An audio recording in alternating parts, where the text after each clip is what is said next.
Buenos días. Soy el doctor Ernesto Amaro, residente primer año de otorrinolaringología, y el día de hoy vamos a ver el tema de manifestaciones nasales de enfermedades sistémicas. El contenido de esta clase va a ser dividido de la siguiente forma. Vamos a ver algunas enfermedades granulomatosas, autoinmunes, neoplasias, inmunodeficiencias, también enfermedades cutáneas y trastornos mucociliares. Esta clase va a tratar de abarcar los padecimientos más comunes, debido a que si llegáramos a colocar todas las enfermedades que pueden llegar a tener este, sintomatología nasal, pues se extendería. Entonces, vamos a comenzar con las enfermedades granulomatosas. En esta tenemos la granulomatosis con poliangeitis. Esta anteriormente era conocida como la enfermedad de Wegener, ¿de acuerdo? Fue descrita por el doctor Friedrich Wegener, que era un patólogo en 1939, y la razón por la que ya es una nomenclatura obsoleta denominarla como enfermedad de Wegener es porque el doctor Wegener, eh, según estudios que se han realizado, pues se demostró que el doctor era partidario del partido nazi en Alemania. Entonces, a raíz de eso, pues diversas organizaciones como la Asociación de Reumatología, de Cirugía Cardiotorácica, pues en el afán de retirar ese nombre, pues se llegó a un consenso de denominarla como granulomatosis con poliangeitis. ¿Cuáles son las características de esta enfermedad? Aquí lo que da el nombre es un granuloma necrotizante y hay una vasculitis del tracto respiratorio en su porción superior, tanto inferior. Y la vasculitis además es sistémica, hay necrosis local y aparte puede haber una glomerulonefritis proliferativa. La prevalencia de esta enfermedad es de 3 casos por cada 100.000 habitantes. La edad media generalmente es de 55 años. Afecta a hombres y mujeres por igual. Y la raza caucásica, los blancos, generalmente tienen una tasa un poquito más alta. La sintomatología a nivel nasal pues sería la obstrucción, rinorrea, problemas de anosmia, rinosinusitis, puede también presentarse con perforación septal, estenosis.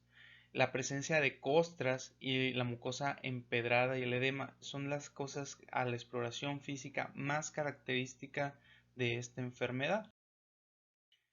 Como por consecuencia de las perforaciones, destrucción del cartílago, pues llegamos a tener que algunos pacientes desarrollan una deformidad en silla de montar en el dorso nasal.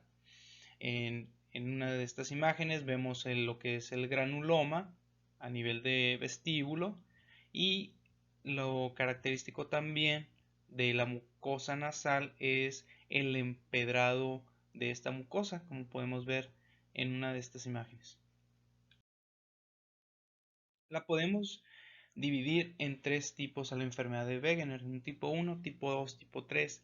Lo más importante en la tipo 1 es que predominan los síntomas respiratorios, la obstrucción nasal, la rinorrea, las costras, y solamente hay pocos síntomas sistémicos, ¿de acuerdo? En la tipo 2 los síntomas sistémicos empiezan a tomar un papel un poquito más importante, pero llegan a ser moderados, y en la tipo 3 los síntomas sistémicos llegan a ser severos. ¿Cómo hacemos el diagnóstico? Es por medio de una biopsia. Eso es lo que nos va a decir qué vamos a encontrar. Recordemos que esta enfermedad es una vasculitis de pequeño y mediano vaso. Entonces vamos a ver afectados esos vasos con inflamación, y aparte vamos a ver granulomas en la histopatología, granulomas necrotizantes. ¿Okay? Otros estudios de laboratorio que podemos solicitar para orientarnos en el diagnóstico, pues es la velocidad de sedimentación globular, es checar el nivel de anemia, los niveles de creatinina y los anticuerpos CANCA. ¿De acuerdo? En estos se pueden dividir en dos formas. Puede ser anti-PR3, ¿de acuerdo? Y anti-mieloperoxidasa.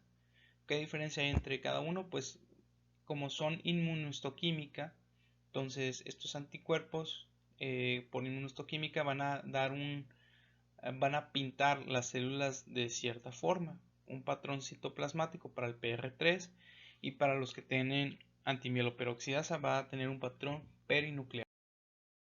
El tratamiento en esta enfermedad es inducir a la remisión por medio de inmunosupresores. ¿Qué inmunosupresores podemos utilizar? Podemos utilizar ciclofosfamida en 2 miligramos por kilogramo, teniendo como dosis tope unos 200 miligramos. El metrotexate también se puede utilizar, siempre iniciando con dosis bajas de 0.25 miligramos por kilogramo. Inclusive se puede subir hasta 25 miligramos semanales. ¿Okay? También para ayudar con las manifestaciones a nivel inflamatorias se pueden utilizar de esteroides de 0.5 a 1 miligramo por kilogramo por día, y en estas enfermedades pues se puede tener un tope de hasta 80 miligramos. Una vez inducida la remisión, los pacientes pueden continuar con un esquema de trimethoprim con sulfametoxazol para los síntomas de para el padecimiento de rhinosinusitis. Otras modalidades de tratamiento que tenemos es el rituximab, que es un anticuerpo monoclonal anti células B, en especial lo que es CD20. La sarcoidosis es otra enfermedad granulomatosa y esta es una enfermedad crónica. Los síntomas nasales pueden llegar a ser el primer síntoma. De la etiología, pues hasta ahorita es desconocida, pero se han propuesto diferentes agentes infecciosos, algunos químicos como el berilio y el circonio. También el polen de pino y el polvo de cacahuate están descritos que ayudan a fomentar la enfermedad. La forma en que se distribuye la enfermedad generalmente es en Europa del Norte, en Estados Unidos es al sur y en Australia es donde se han visto los picos de mayor incidencia. La población afectada es de 20 a 40 años.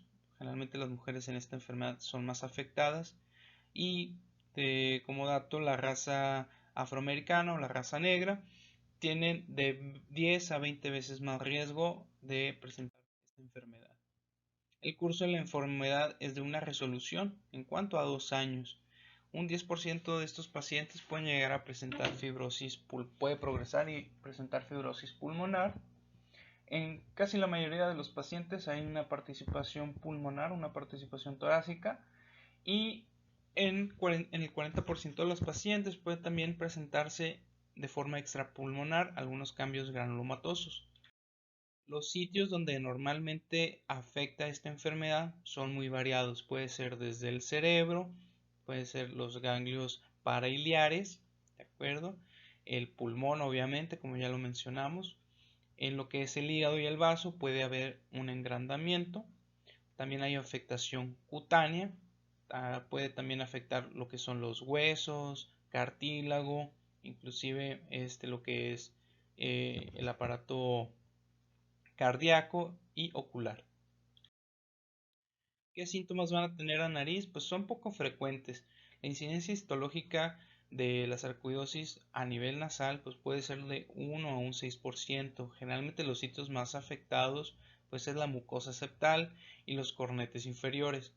Lo característico es que en la mucosa se van a ver granulomas intramucosos o también lo podemos encontrar como nódulos submucosos. Entonces, como también afecta piel, en esta imagen podemos ver la infiltración de sarcoidosis en lo que es el área de la columela, en el área de vestibular, ¿de acuerdo? ¿Qué otros síntomas pueden haber? La mucosa polipoide regular, como lo vemos en estas dos imágenes, ¿sí? Puede haber una perforación septal. Por la destrucción que puede llegar a tener, puede producir fístulas oronasales. También puede producir lesiones óseas en huesos nasales. El diagnóstico pues lo vamos a hacer en base a hallazgos. Lo que más nos podemos, como primera instancia, pues se puede utilizar algún método de imagen, como una tomografía y en lo que vamos a encontrar linfadenopatía iliar. También hay datos de fibrosis pulmonar y en esos estudios los infiltrados que podemos encontrar más la linfadenopatía bilateral nos hacen pensar que pueda ser una sarcoidosis. ¿Qué otro tipo de estudios podemos tener a la mano o que se puede elevar? Lo que es la enzima convertidora de angiotensina se encuentra elevada. En cerca del 80% de los pacientes se puede llegar a encontrar elevada. ¿Por qué? Porque esta enzima se encuentra a nivel pulmonar, entonces como la afectación mayormente es pulmonar, se encuentra elevada. También puede haber aumento del calcio sérico y el urinario. En la histología, lo más importante, todo este tipo de enfermedades, el diagnóstico se realiza por medio de una biopsia. Lo característico de esta enfermedad granulomatosa, a diferencia de sus pares, es de que estos granulomas no son caseificantes en el patrón histológico. El tratamiento como pirámide va a tener el uso de esteroides y el metotrexate. De esteroides se pueden utilizar de 10 a 40 miligramos al día y el metotrexate 30 miligramos de forma semanal. Para los síntomas nasosinusales se pueden utilizar lavados nasales, esteroides, se pueden utilizar antibióticos y se utiliza la cirugía con fines reconstructivos. Por ejemplo, si tiene perforación septal, se puede utilizar una cirugía para corregir la perforación, o si tiene una deformidad en silla de montar, también. Ese es el papel de la cirugía en esta enfermedad. También tenemos el síndrome de Churg-Strauss. Este fue descrito por el doctor Churg y la doctora Strauss. Esta es una enfermedad que afecta o que produce una vasculitis de pequeño y mediano vaso. ¿De acuerdo? También la podemos encontrar esta enfermedad como vasculitis granulomatosa alérgica. Afecta a hombres y mujeres por igual. La edad media es de 50 años y se ve asociado a el HLA-DRB4. Lo característico de estos pacientes es que presentan episodios de asma, también datos de vasculitis a nivel sistémico y una eosinofilia, generalmente es mayor al 10%. También se pueden encontrar pródromos de rinitis alérgica, infiltrados eosinofílicos, como en el síndrome de Loeffler, y la presencia de anticuerpos antinucleares p-ANCA se encuentra en un 70%. Estas son algunas otras de las manifestaciones que puede llegar a presentarse en el Churg-Strauss. Tenemos manifestaciones cutáneas, ¿de acuerdo? La afectación a nivel pulmonar con granulomas, que también se pueden observar inclusive y en la radiografía in vitro. La histología viene como es una vasculitis de pequeño y mediano vaso, pues ahí es donde vamos a ver la afección. Generalmente alrededor de los vasos y tejidos va a haber una eosinofilia y ahí se encontrará también los granulomas necrotizantes.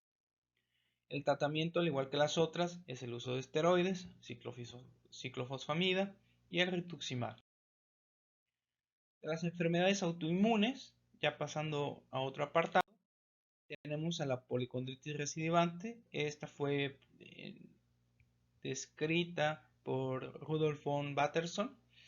Es una inflamación de los cartílagos. ¿Qué cartílagos afecta? Puede afectar a cartílagos auriculares, los cartílagos nasales, los cartílagos laringeos, inclusive los traqueales.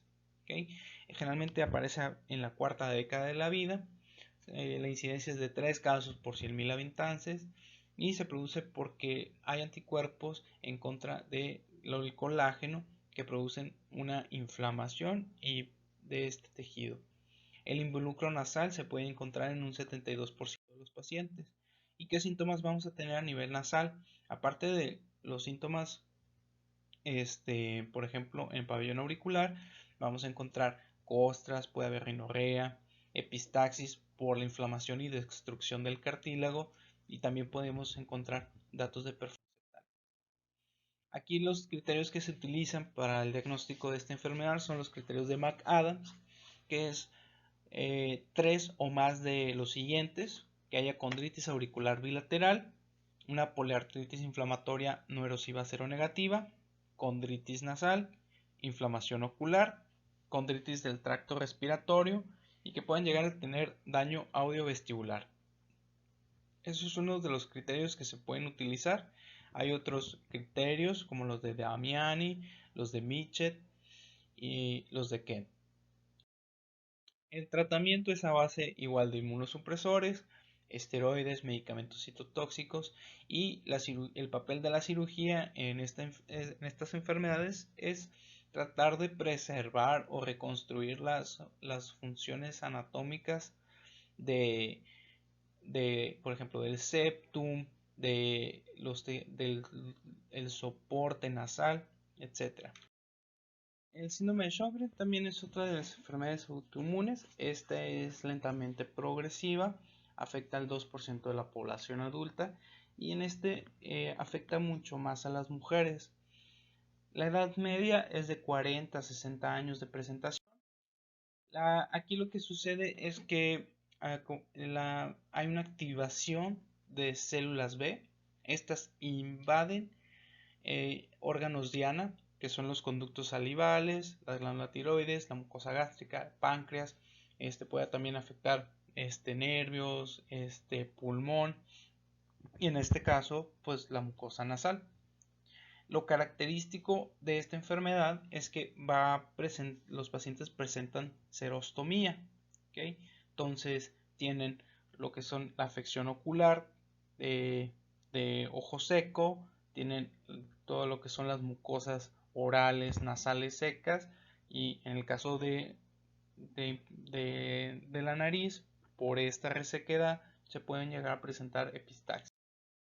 El diagnóstico es hacer pruebas de la función de la glándula salival y el gol estándar sería la biopsia de glándula salival menor. Esta se toma una biopsia de lo que es el labio inferior, ¿de acuerdo? Por la parte mucosa. ¿Qué es lo que vamos a encontrar en la biopsia? Va a haber infiltrados linfocíticos focales alrededor de todos los conductos glandulares. También podemos utilizar anticuerpos como el factor reumatoide, anticuerpos antinucleares y anticuerpos contra RO-SSA y la SS. Esos también los podemos llegar a encontrar en esta enfermedad. El tratamiento, como es una enfermedad progresiva y crónica, se utilizan como pilares los esteroides para disminuir los síntomas y las manifestaciones extraglandulares, para limitar el daño producido por la xerostomía. Entonces se utilizan pues lágrimas artificiales a nivel de ojo, la boca pues con hidratación constante se pueden utilizar y la hidratación de las mucosas utilizando irrigaciones nasales le va bien a los pacientes o ayudan con la sintomatología de los pacientes. Pasamos al apartado de inoplasias. El que vamos a centrarnos más es en el linfoma de células T.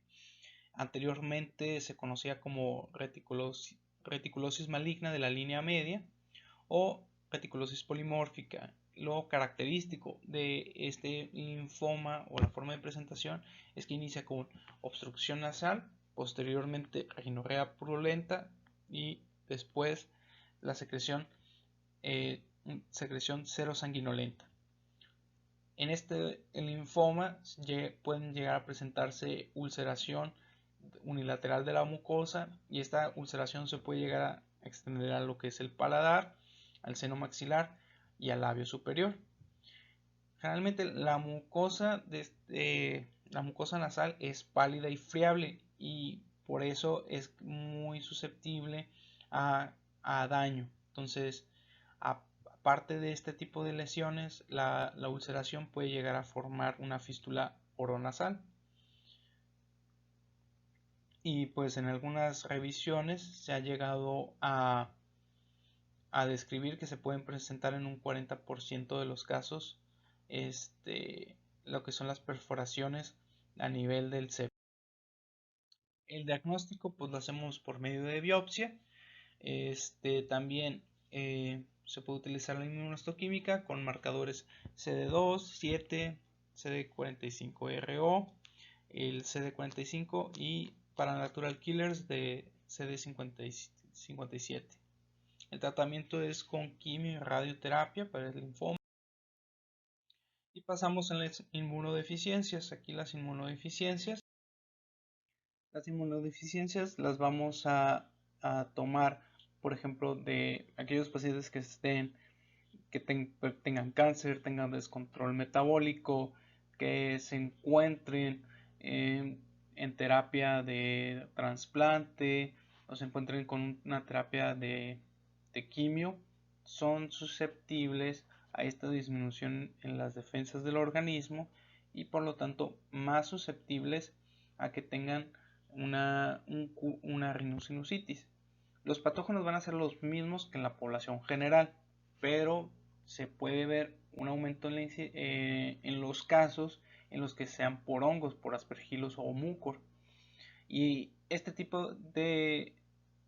rinosinusitis puede llegar a ser mucho más rápida y mucho más invasiva, lo que nos puede traer episodios de mayor complicación.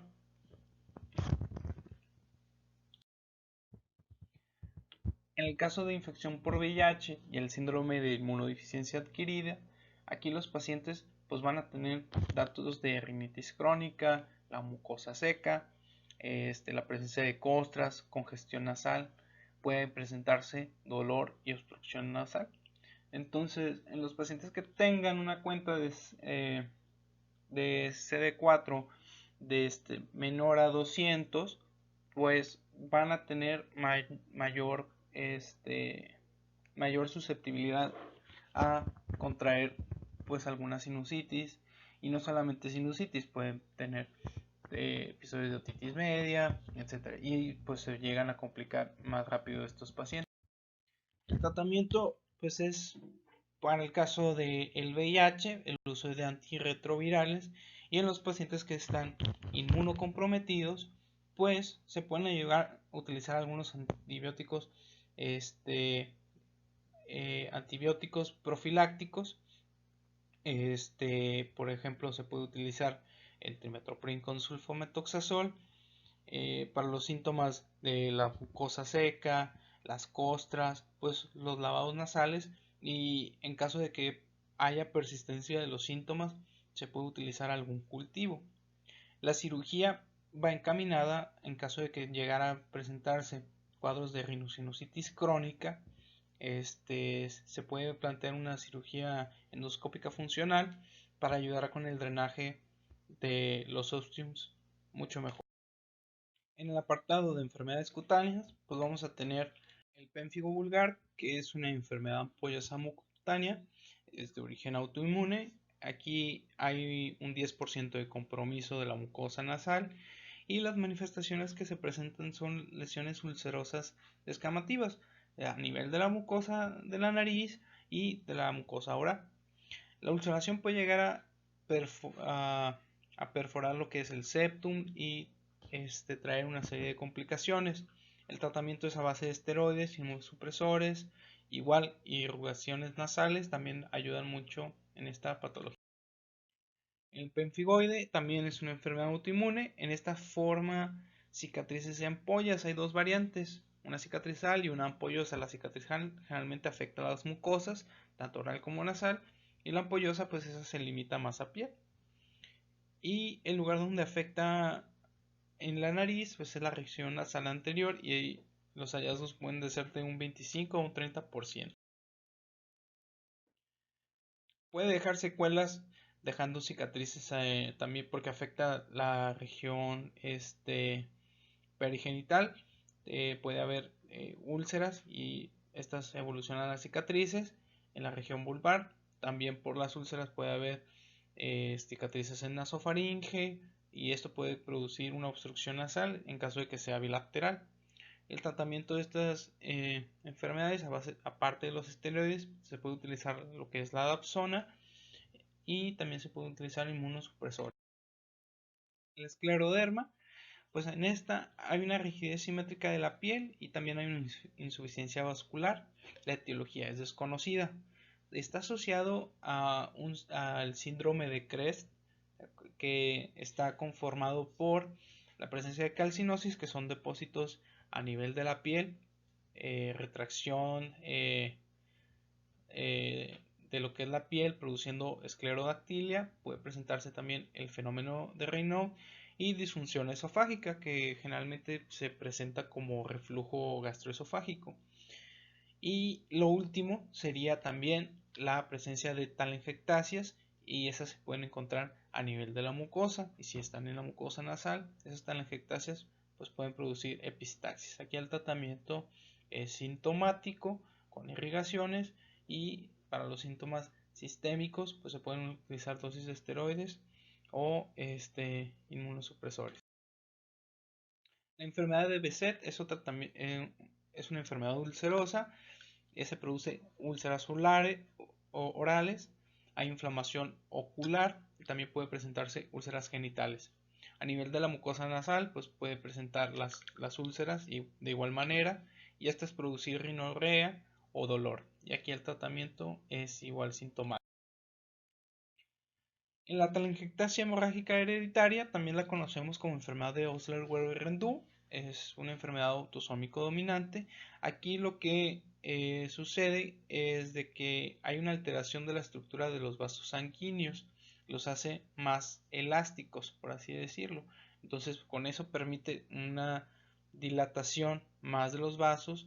Se producen telangiectasias en todas partes del cuerpo, tanto en la piel, la mucosa, y a nivel de la nariz, pues esas telangiectasias pues nos van a producir epistaxis. El tratamiento a nivel nasal pues es la cauterización. También se puede utilizar ablación con láser.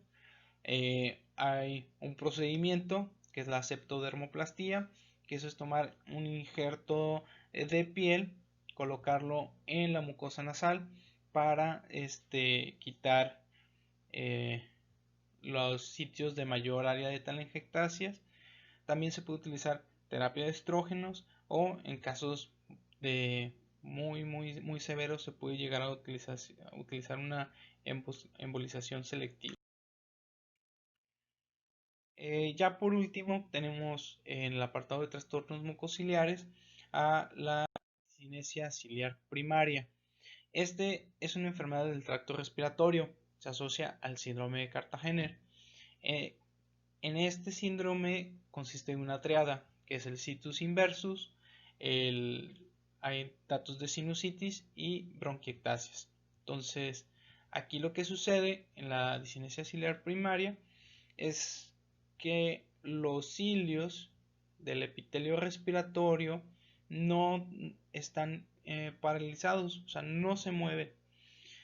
¿Cuál es la incidencia? Pues se habla de que es de 1 en 15 a 30.000 casos, y la enfermedad es autosómica.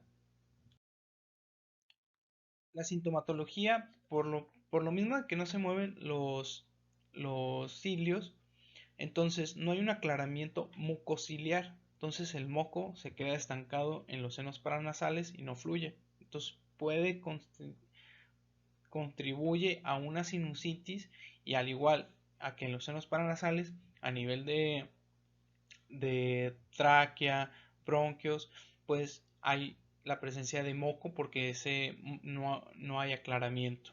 Entonces todo esto pues, nos puede producir una tos crónica, otitis media, porque también dentro del oído medio pues hay epitelio respiratorio, y como hay disfunción de todos los cilios a nivel de, por ejemplo, de las trompas de falopio, de los conductos seminales, pues los pacientes llegan a presentar esterilidad. El diagnóstico lo realizamos con la prueba de sacarina, que es colocar una solución en el cornete inferior, en la cabeza del cornete inferior. Agachamos la cabeza del paciente, y si posterior a una hora él detecta el sabor de la solución, la prueba nos daría como positiva. También se puede utilizar una prueba citológica. El tratamiento aquí en estos pacientes pues serían las irrigaciones nasales, Y el papel de la cirugía nasal sería realizar sinostomías dependientes de gravedad. Si se realiza una sinostomía de forma convencional, como no hay el aclaramiento mucociliar, no van a servir para nada ese procedimiento. Tiene que ser dependiente de gravedad para que funcione de manera adecuada. Tenemos la fibrosis quística, que es una enfermedad autosómica recesiva que afecta a uno de cada 2000 recién nacidos. Aquí la afectación es de una mutación en el cromosoma 7, en el brazo largo, en la porción 31-32, en el gen que codifica para la fibrosis quística y codifica la afectación es en una proteína que regula el transporte de cloro a nivel transmembranal. Entonces, esta afectación de este gen se traduce en una alteración a nivel exócrina de lo que son diversas estructuras. Entonces, esta afectación produce que el moco producido sea muy espeso y muy difícil de expulsar. Entonces, los pacientes van a presentar, debido a eso, pues una enfermedad pulmonar crónica porque hay restricción de la respiración. También se presenta en todos los pacientes una pansinusitis de forma crónica y la insuficiencia pancreática por afectación también de las glándulas exócrinas. Y esto como tal también va a dar un cuadro de mala absorción intestinal. El diagnóstico nosotros lo hacemos, eh, puede ser de un cribado neonatal extenso, y que sería un test genético para descartar fibrosis quística, o una vez que nace el niño se puede utilizar la prueba de sudor, que sería positiva si se encuentra de mayor a 60-90 milimoles por litro. A lo que es la exploración física, pues encontramos en los pacientes poliposis nasal, puede haber una rinorrea y esta, por las características que ya mencioné, se puede encontrar espesa. Y en estos casos, pues se puede utilizar también para el diagnóstico de rhinosinusitis, la TAC y el cultivo. El tratamiento aquí es multidisciplinario, hay que mantener las fosas permeables lo más que se puede con irrigaciones agresivas. Hay que prevenir infecciones, se pueden utilizar esteroides tópicos a nivel nasal, inclusive antibióticos, y la cirugía endoscópica funcional tiene un buen papel para este tipo de pacientes. Entonces todo eso junto con las irrigaciones nasales pues ayuda a que los pacientes mejoren de su sintomatología. Pues con esto damos terminada la clase. La bibliografía, me basé en el Cummins y en el Bailey para poder formarla. Y dejo aquí unas preguntitas para complementar la clase.